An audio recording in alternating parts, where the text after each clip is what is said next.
Hello সবাইকে, তোমরা সবাই কেমন আছো? আমি শ্রেষ্ঠা, আমি ভালো আছি।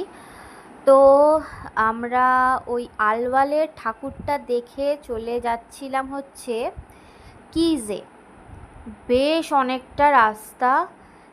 তা ওই স্কুলটার যে নাম কিজ হাই স্কুল সেটা আমি জানতাম না, আমার এক বান্ধবী রিনা আমাকে বলল। তো এটা সিকেন্দ্রাবাদের ওখানে। তো আমরা ঢুকছিলাম অ্যান্ড বিশাল বড় গ্রাউন্ড, আর একদিকে মণ্ডপ আর একদিকে সমস্ত কিছু স্টল।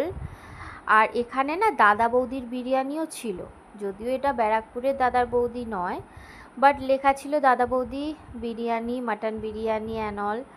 অনেক অনেক স্টল বসেছিল, জামা কাপড়, সাজগোজ। তবে কি দাম প্রচুর পরিমাণে ছিল। আমি সরু শাখা নেব ভেবেছিলাম।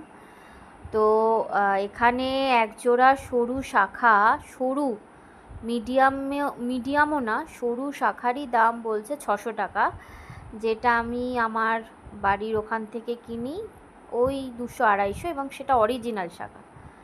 কারণ সরু শাখার দাম এমনিতেই একটু কম হয়, শাখা যত মোটা হয় দাম সেরকম হয়। যাই হোক, তো এটা ছিল প্রতিমা, ভীষণ সুন্দর এটাও, আর ছিমছামের মধ্যে খুব সুন্দর।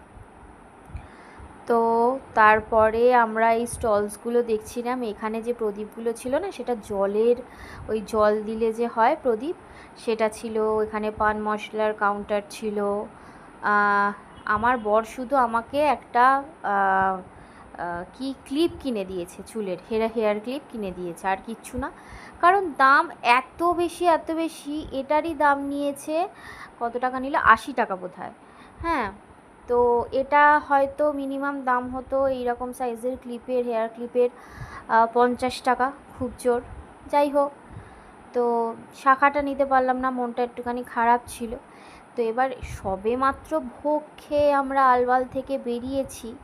হ্যাঁ, তো তারপরে ভাবছিলাম যে এই এত স্টল বসেছে, খাবার দেখে খেতেও মন চাইছে, কিন্তু খেতেও পাচ্ছি না, পেট ভর্তি। তো চলো একটা করে ফ্যান্টা আর কোকোকোলাই খাই। তো আমি আর মামা নিয়েছিলাম ফ্যান্টা আর কোকোকোলা। এইটা ছিল হচ্ছে বোধহয় কলকাতা স্টাইল মাটন বিরিয়ানি। অনেক জায়গাতেই এই স্টলে পাওয়া যাচ্ছিল Kolkata style mutton biryani, but ওই আর কি, আমার হাজব্যান্ড একটুখানি ভীষণ পরিমাণে কনসিয়াস যে এটা গোট দেবে না, অ্যাকচুয়াল মাটন দেবে। আর মাম্মার পেয়ে গেছিলো ফুচকা দেখে খিদে। বাইরের খুব একটা জিনিস আমি ওকে দিই না, স্পেশালি এইসব ফুচকা টুচকা, বাট এখানে দেখছি